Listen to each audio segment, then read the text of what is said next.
이 수요일 날 저녁에 성경 공부는요. 지금 창세기 1장부터 해가지고 쭉 순서대로 매주 한 장씩 가는 거예요. 그래서 가능하면 제가 은퇴할 때까지 요한계시록까지 다 끝내면 좋겠다 이런 마음을 하고 시작한 거거든요. 드디어 열왕기 하, 열, 상, 하가 이제 오늘 마지막 시간이에요. 이 열왕기 상하는 이 사무엘을 통해서 이 사울 왕 그리고 다윗 왕 그리고 솔로몬 왕 그리고 남북이 갈라지면서 그 왕들의 역사를 쭉 기록한 것이 이제 이 사무엘 상하 열왕기 상하 이 역사예요. 역사서죠. 그리고 이제 다음에는 역대상하. 근데 역대상하라는 거는 똑같은 역사서지만 주로 남유다의 왕들을 기록한 거고 이 사무엘 상하나 열왕기 상하는 이 남북이 통일된 이 다윗 왕국과 솔로몬의 왕국에서 또 어떻게 갈라지고 또 그들이 이 남북의 이 남유다와 북이스라엘이 어떻게 정치를 하고 어떻게 하나님을 섬겼는지 이런 역사를 기록한 말씀이고요. 이제 오늘 열왕기 하 25장은 드디어 이 남유다까지 멸망하는 사건을 기록하고 있어요. 이 나라가 망하는 거 이게 사실은 나라를 세우는 것도 힘든 거지만 이 한 나라가 멸망하고 없어진다라고 생각하는 것은 이게 굉장히 비극이죠. 근데 이제 그런 비극이 오늘 이 25장 1절부터 30절 말씀까지 그 기록을 지금 하고 있는 겁니다. 이 남유다의 멸망 이게 왜 멸망했을까? 오늘 말씀해 보면 사실은 이 스드기야라고 하는 이 의의 왕이란 뜻이거든요. 근데 이 시드기야가 의의 왕이 아니었어요. 이름만 의였지 실제로는 불의한 왕이었죠. 이 불의한 왕 마지막에 민족이 멸망하는 이 남유다가 멸망하는 것 속에서 이 마지막 시드기야의 왕의 고민이 뭐였을까? 그거는 어느 제국에 붙어야지만 목숨을 부지할 수 있을까? 이게 그 왕의 고민이었어요. 그러니까 애굽의 제국주의 그리고 이 바벨론이라고 하는 제국주의 사이에서 그러니까 끼어 있는 거죠. 북쪽은 바벨론이 있는 거고 남쪽은 애굽이라고 하는 이 두 사이에 어떻게 살아남을 수 있을까? 그러니까 이 스디기야 왕의 고민이 뭐냐면 어디가 더 힘이 있는 곳이지? 이거를 생각하는 거고요. 그 다음에 어떻게 관계해야 되지? 뭐 가까이 하기도 너무 먼 당신처럼 또는 가까이 하지도 않고 멀리 하지도 않는 뭐 이런 고민을 한 거죠. 그러면서 어느 곳에 붙어야지만 내가 더 이익을 챙길 수 있을까? 그렇게 고민하고 있었던 거죠. 그러니까 하나님을 보는 게 아니고요. 지금 자기가 살아있는 이거 생존 윤리라고 그래요. 그러니까 본능적으로 내가 살려면 누구 밑에서 살아야 되나 이거 고민하고 있는 겁니다. 그것의 결과가 뭐냐면 오늘 말씀해 보면 포위됐다라고 얘기하고요. 두 번째는 기근이 일어났다 이렇게 얘기합니다. 양식이 떨어졌더라. 포위되고 양식이 떨어진 이 상황. 그런데 사실은 포위되기 전에 양식이 떨어지기 전에 하나님은 그들에게 계속해서 이 신호를 보내셨어요. 예레미야라고 하는 선지자는 23년간 그 남유다의 멸망을 예언했던 사람이에요. 그리고 늘 했던 얘기가 뭐냐면 애굽을 의지하지 말라고. 그 바벨론을 의지하라 이렇게 얘기하는 거죠. 그 당시에 사람들에게 보면은 약간 매국노 같은 이야기를 하고 있는 거죠. 이 애굽에 의지하는 것이 결국 멸망할 것이다. 이렇게 예언했던 사람이 예레미야입니다. 그래서 하나님은 예레미야를 각각의 선지자들을 보면서 그죠? 예레미야나 에스겔이나 다 이 남유다의 멸망을 예언했던 사람들이잖아요. 또 아주 직접적으로는 어떤 때는 이 제국의 위협을 받고요. 또 기근을 만나고요. 전염병을 만납니다. 그러니까 선지자를 사람을 보내실 때도 있지만 어떤 때는 질병이든지 또는 이 환란이라든지 곤란한 것들을 보내주시는 거죠. 뿐만 아니라 그 안에서 관계 안에서 이 수단이 아니라 신의를 지키라고 얘기를 끊임없이 하신 거예요. 왜냐하면 하나님은 약속의 하나님이시잖아요. 그 약속이 하나님과의 이 이스라엘 백성들만의 관계만이 있는 게 아니라 또 사람과 사람만의 이 가지고 있는 신의를 지키고 살아라 이렇게 얘기하는 거예요. 그런데 결국에는 그들은 선지자의 말을 듣지도 않았고 뿐만 아니라 말씀의 순종, 복종도 하지 않았고요. 뿐만 아니라 그들은 이 관계 안에서 신의를 저버렸어요. 그러니까 바벨론을 섬기겠다고 해놓고는 뒤로는 애굽을 의지하고 있는 사람들이에요. 그러니까 그들은 포위되었고 양식이 떨어졌더라 이렇게 얘기합니다. 이 양식이 떨어졌다라는 이 표현이 그냥 오늘 말씀에서는 그냥 이 단순하게 이 기근을 통해서 양식 떨어졌다라고 하는 거지만 다른 역사서에 보면은 그 양식이 떨어져서 사람이 사람을 잡아먹는 아주 비참한 그런 최후를 맞이합니다. 물론 그것도 하나님의 말씀에 예언되어 있는 거예요. 그러니까 하나님은 말씀에 이 복종하고 순종하지 않았을 때 그들이 겪어야 될 가장 비참한 그러니까 사람이 사람을 먹어야지만 살 수 있는 그런 가장 참혹하고 이 가장 비참한 상황까지 몰아내시는 거죠. 이유는 한 가지예요. 그들이 돌아오라는 거예요. 엄밀히 따지면 군대가 누가 더 세냐라고 하는 것이 중요한 게 아니라는 거죠. 또 누구랑 어떤 좋은 관계를 맺느냐 이것도 사실은 더 중요한 게 아니죠. 그리고 이게 나한테 이익이 되느냐 안 되느냐 이것도 중요한 것이 아니었어요.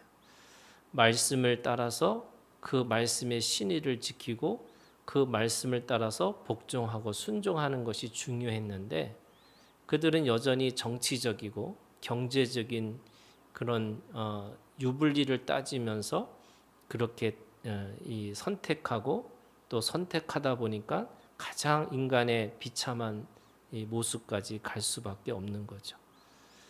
그러면서 오늘 이 말씀에 보면 8절부터 쭉 나오는 게 그 바벨론의 왕의 신복 시위대장 누부르사라단이 예루살렘에 이르러 하면서 아주 철저하게 파괴하는 것을 그대로 기록하고 있어요. 큰 틀에서는 한 5가지의 이 시위대장의 행동이 있는 거죠. 첫 번째는 성전과 왕궁과 귀인의 집을 불사릅니다. 다 태워버리는 거예요. 그러니까 폐허를 만드는 거죠. 그 도시 하나를 사람이 살 수 없도록 만들어 버립니다. 또 예루살렘 주위의 성벽을 헐어버려요. 이 성벽은 보호를 받는 거잖아요. 그러니까 집을 불사르고 성벽을 헐었다는 말은 그 땅이 황폐해지는 것뿐만 아니라 누구도 기거하고 누구도 안전을 보장할 수 없는 그런 도시가 됐다는 거예요. 그게 예루살렘이에요. 그리고 거기에 있는 모든 사람들을 사로잡아 갔다 이렇게 얘기합니다. 특별히 그 사람들은 이 11절에 이렇게 돼 있어요. 성중에 남아있는 백성, 바벨론의 왕에게 항복한 자들, 무리 중 남은 자는 시위대장 느부사라단이 모두 사로잡아 갔다. 그러니까 그들을 다 사로잡아 간 거예요. 뿐만 아니라 네 번째는 지금 이 성전에 있는 그 모든 것들을 다 가져갔다 이렇게 표현하고 있어요. 녹기둥, 그리고 받침대, 놋바닥, 가마, 부사, 부짓개, 숟가락, 그 어떤 것도 남기지 않고 다 이 말씀 속에서 계속 반복되고 있는 단어가 뭐냐면요, 모든, 모두 이렇게 해요. 모두를 다 하나도 남기지 않고 다 가져간 거예요. 다 뺏어갔어요. 그리고서 다 뺏어갔다라고 그렇게 기록하면서 그 성전이 그냥 어떻게 보면 돌 위에 돌이 하나도 남기지 않을 정도로 그렇게 다 가져가는 그런 상황을 보여주고 있는 거죠. 그리고 마지막에 지금 그 마지막에 있는 말씀이 뭐냐면 그 18절과 19절에 있는 말씀이에요. 거기에 대제사장 스라야와 부제사장 스바냐와 성전 문지기 세 사람을 사로잡고 또 성중의 사람을 사로잡았으니 곧 군사를 거느린 넷이 한 사람과 또 성중에서 만난 바 왕의 시종 5사람과 백성을 징집하는 장관의 서기관 한 사람과 성중에서 만난 바 백성 60명 그들을 한 곳에서 모아서 다 쳐서 죽였더라 이렇게 얘기하는 거예요. 다 쳐 죽였어요. 그러니까 이 아주 그냥 그 도시 하나를 파괴하고 파멸하고 부서뜨리고 그래서 다시는 그 성에 살 수 없을 정도로 그렇게 그 사람들이 살 수 없을 정도로 그렇게 다 이렇게 파괴했다라고 얘기를 하고 있습니다. 그러면 이제 멸망한 거잖아요. 근데 멸망했음에도 불구하고 지난주에 이 남은 자라고 하는 이 똑같은 말씀이지만 그 완전한 파괴, 도저히 다시 돌아올 수 없을 정도로 파괴한 그 속에서도 하나님은 그들을 또 나름대로 하나님은 남은 자로 두셨다 이렇게 말씀하고 있어요. 그 남은 자라고 하는 것이 어떤 거냐면 하나님이 그들을 통해서 어떻게 하냐면 비천한 자들을 그들을 두셨다 이렇게 말씀하세요. 그 비천한 자들, 그러니까 거기에 사람들을 다 죽이고 다 심판하고 그렇게 했음에도 불구하고 하나님은 그들 속에서 비천한 자들을 내버려 두셨다 이렇게 얘기를 합니다. 그래서 그 비천한 자들을 통해서 뭘 했느냐? 12절에 이렇게 돼 있어요. 시위대장이 그 땅에 비천한 자를 남겨두어 포도원을 다스리는 자와 농부가 되게 하였더라. 그러니까 거기에 완전히 사람이 살 수 없는 그런 파괴되고 파멸된 그 도시 속에서도 거기에 또 다른 사람들을 두셨는데 그들이 누구냐? 비천한 자라는 거예요. 그리고 그 비천한 자들을 통해서 하나님은 또 하나님의 역사를 그 안에서 이루시는 것을 우리가 볼 수 있죠. 지금 25장은 절망으로 끝나는 거예요. 그런데 우리는 역사를 알잖아요. 어떤 역사를 아느냐? 이 남유다로 끝난 게 아니고 그 400년 암흑기를 지나서 다시 예수 그리스도가 오는 역사를 우리가 알고 있는 거예요. 그거는 마태복음 1장의 족보를 통해서도 알고 있는 거고요. 이 누가복음 족보를 통해서도 예수님을 낳기까지 그들이 여전히 남은 자로 있었다는 것을 알 수가 있어요. 그러니까 하나님은 그 멸망, 도저히 완전한 파괴 속에서도 완전한 파괴가 아니라 그 안에서 여전히 남겨두셨다는 거예요. 비록 그들이 비천한 자라고 남아있다 할지라도 그 안에서 생명을 부지할 수 있도록 두셨어요. 거기다가 지금 이 열왕기하 25장은 그냥 멸망했다라고 이 마침표를 찍은 게 아니고요. 27절부터 30절까지 완전히 다른 이야기를 또 시작합니다. 어떤 거냐면 유다의 왕 여호야긴이 사로잡혀 간지 37년, 곧 바벨론의 왕 에일무르닥이 즉위한 원년 12월 그달 27일에 유다의 왕 여호야긴을 옥에서 내놓아 그 머리를 들게 하고 그에게 좋게 말하고 그의 지위를 바빌론에 그와 함께 있는 모든 왕의 지위보다 높이고 그 제수의 의복을 벗게 하고 그의 일평생 항상 왕의 앞에서 양식을 먹게 하였고 그가 쓸 것은 날마다 왕에게서 받는 양이 있어서 종신토록 끊이지 아니하였더라. 아니 유다 왕은 이미 끝났고 죽었는데 그 유다 왕이 여전히 사로잡혀 있는 포로된 여호야긴을 다시 왕으로 회복시키는 역사가 일어난 거죠. 그것도 그 잡혀간 지 37년 만에. 그러니까 멸망시켜서 도저히 어떤 것도 살아남을 수 없는 그 상황 속에서도 하나님은 어느 날 갑자기 누군가를 회복시켜 주시는 거예요. 그게 누구냐면 유다의 왕이에요. 유다는 이미 멸망했고 그리고 유다는 도저히 다시 회복할 수 없는 상황 속에서도 하나님은 그를 다시 그 바벨론에서 회복시켰다라고 말씀하시고요. 우리가 잘 알고 있는 것처럼 70년이 지나서 다시 그들이 예루살렘으로 다시 돌아옵니다. 그 남은 자들을 통해서 또 포로된 자들을 통해서 하나님은 그 안에서 다시 일을 하기 시작하신 거예요. 그래서 저는 믿음은 실망은 할 수 있어요. 그런데 절대로 절망하면 안 되는 거예요. 죽을 것 같아요. 근데요, 죽지 않아요. 그게 오늘 우리가 가지고 있는 부활의 믿음이에요. 망한 것 같죠? 아니요. 끝까지 살아남으면 하나님이 일하시는 거예요. 그래서 저는 믿음이라는 게 믿음의 이 성장, 성숙이라는 게 뭘까라고 생각해 보면 견디는 거예요.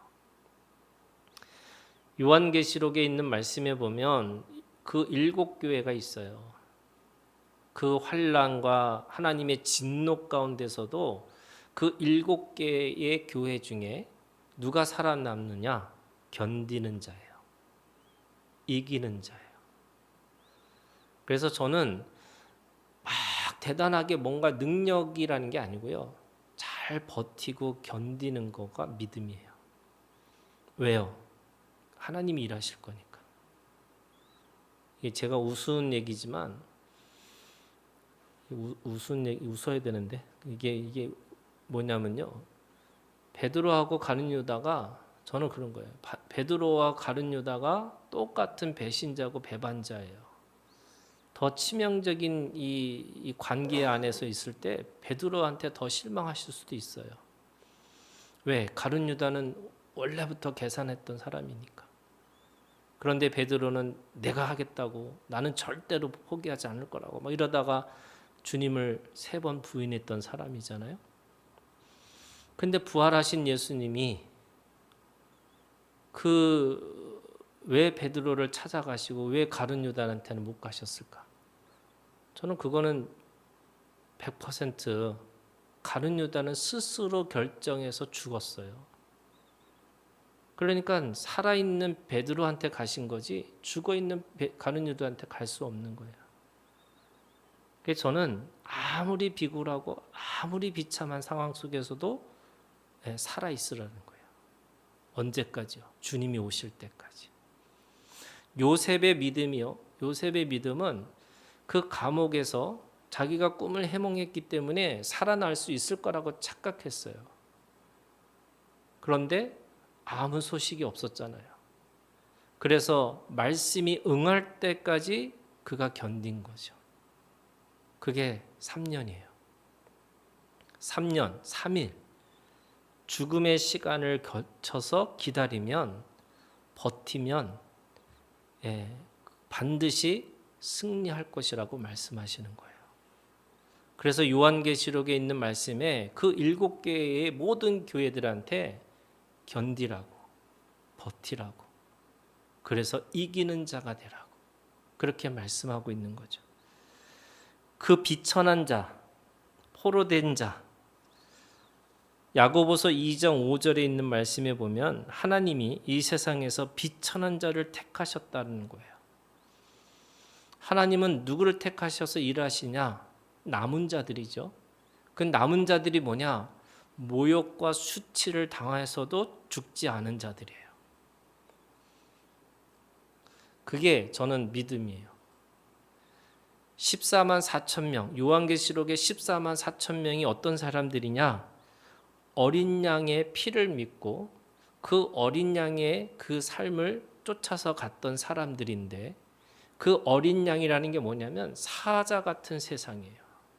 제국 앞에 있는, 제국 사이에 놓여 있는, 그래서 이쪽으로 가면 저쪽이 칠 것 같고 저쪽 가면 이쪽에서 칠 것 같아서 어떤 것도 결정할 수 없는 그런 비참한 상황 속에서도 주님은 그 비천한 자를 들어서 승리자로 만드시겠다고 말씀하시는 거예요. 그게 14만 4천 명이에요. 14만 4천 명은 그 어린 양의 피를 믿고 어린 양을 쫓아가서 살았던 사람인데, 그런 의미에서 오늘 이 비천한 자에게 세 가지의 마음이 있어요. 첫 번째, 여러분, 이 비천한 자는 그래서 은혜를 구하는 자예요. 왜? 아무것도 없으니까.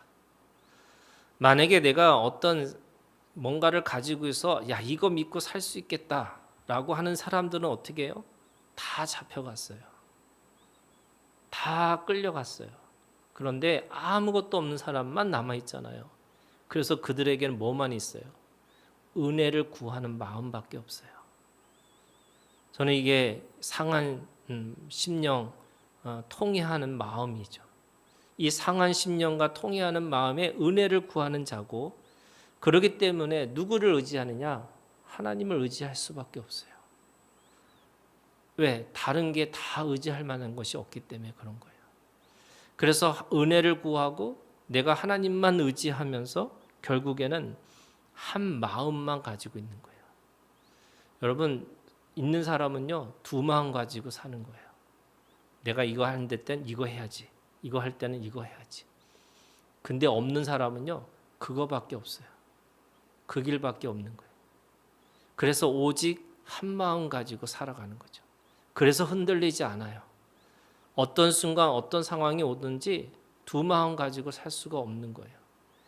그래서 오늘 우리가 주님 안에서 이 남은 자, 남유다가 멸망했다라고 끝나는 게 아니고요, 하나님은 비천한 자를 예루살렘에 남겨두시고, 그리고 여전히 그 바벨론에서 사로잡혀 있는 여호와긴을 다시 유다의 왕으로 다시 회복시켜 주시면서 하나님은 하나님의 역사, 하나님의 계보를 이어가시겠다고 말씀하시고, 그 왕의 계보를 통해서 예수 그리스도가 우리 가운데 오신 거예요. 오늘도 우리가 주님 안에서 견디고 버티고 그래서 기다리는 자로 살아가는 오늘 우리가 되기를 주님의 이름으로 축원합니다.